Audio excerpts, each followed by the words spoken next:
Wassalamualaikum warahmatullahi wabarakatuh. Pernahkah Anda mendengar kisah seorang wanita pelacur yang justru diampuni Allah dan masuk surga? Benarkah kisah itu ada dalam hadits sahih? Jika benar, apakah itu berarti dosa besar menjadi ringan di sisi Allah?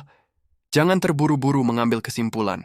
Kisah ini bukan tentang meremehkan maksiat, melainkan tentang betapa luasnya rahmat Allah bagi hamba yang benar-benar mendapat ampunannya. Simak hingga akhir, karena di bagian penutup kita akan memahami mengapa kisah singkat ini menjadi salah satu hadits yang paling menyentuh hati dalam Islam. Rasulullah bersabda, ada seorang wanita pezina dari Bani Israel melihat seekor anjing berputar-putar di sekitar sumur karena kehausan. Wanita itu kemudian melepas sepatunya, mengikatnya dengan kerudungnya, lalu menimba air dan memberi minum anjing tersebut. Maka Allah mengampuni dosa-dosanya. Hadis riwayat Bukhari dan Muslim.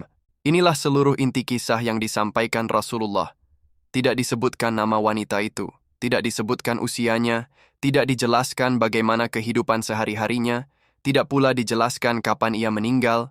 Semua itu menunjukkan bahwa yang ingin diajarkan Rasulullah bukanlah identitas tokohnya, melainkan pelajaran yang terkandung di dalam peristiwa tersebut. Hadits menyebutkan bahwa wanita itu berasal dari Bani Israel. Ia dikenal sebagai seorang pezina. Dalam syariat Islam, zina termasuk dosa besar. Allah berfirman, dan janganlah kamu mendekati zina. Sesungguhnya zina itu adalah suatu perbuatan keji dan jalan yang buruk. Quran Surat Al-Isra ayat 32.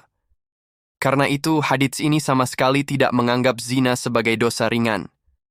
Justru besarnya dosa itulah yang membuat kisah ini terasa begitu mengejutkan. Bagaimana mungkin seseorang dengan dosa sebesar itu mendapatkan ampunan Allah?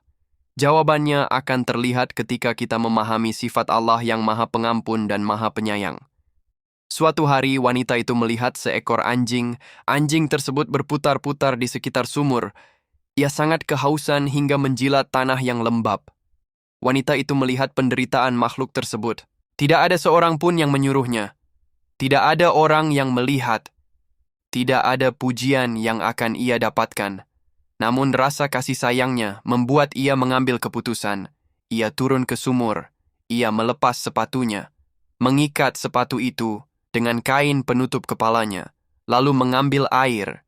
Kemudian memberikan air itu kepada anjing tersebut hingga hilang dahaganya. Perbuatannya tampak sederhana. Tetapi di sisi Allah, amal itu sangat besar karena dilakukan dengan keikhlasan yang sempurna. Rasulullah kemudian bersabda bahwa Allah mengampuni wanita tersebut. Para ulama menjelaskan bahwa ampunan Allah bukanlah karena air yang diminum anjing semata, melainkan karena keikhlasan, kasih sayang, dan rahmat Allah yang meliputi hambanya. Tidak ada seorang pun yang dapat membeli surga dengan amalnya. Bahkan Rasulullah bersabda bahwa beliau sendiri tidak akan masuk surga kecuali dengan rahmat Allah. Karena itu, hadits ini mengajarkan bahwa rahmat Allah jauh lebih luas daripada dosa manusia. Namun rahmat tersebut diberikan kepada siapa yang Allah kehendaki. Ada beberapa pelajaran penting dari kisah ini. Pertama, jangan pernah berputus asa dari rahmat Allah. Kedua, jangan merasa aman dari azab Allah hanya karena memiliki banyak amal. Ketiga, kasih sayang kepada seluruh makhluk memiliki kedudukan yang sangat tinggi. Keempat, jangan meremehkan amal sekecil apapun. Kelima, jangan mudah menghakimi seseorang karena kita tidak mengetahui bagaimana akhir hidupnya. Kisah wanita pezina yang memberi minum seekor anjing bukanlah kisah untuk membenarkan maksiat. Subhanallah, kisah ini mengajarkan kepada kita bahwa tidak ada dosa yang terlalu besar untuk diampuni Allah selama seorang hamba benar-benar kembali kepadanya dengan penuh keikhlasan. Namun, jangan pernah menjadikan kisah ini sebagai alasan untuk meremehkan maksiat. Yang harus kita teladani adalah kasih sayang, keikhlasan, dan harapan yang tidak pernah putus terhadap rahmat Allah. Jika video ini bermanfaat, jangan lupa tekan tombol like, subscribe, dan aktifkan lonceng notifikasi agar Anda tidak ketinggalan kajian-kajian Islam yang bersumber dari Al-Quran dan hadits sahih. Silakan tuliskan pendapat atau pelajaran yang paling menyentuh hati Anda di kolom komentar. Semoga diskusi kita menjadi amal jariah yang terus mengalir pahalanya. Terima kasih telah menyaksikan hingga akhir. Wassalamualaikum warahmatullahi wabarakatuh.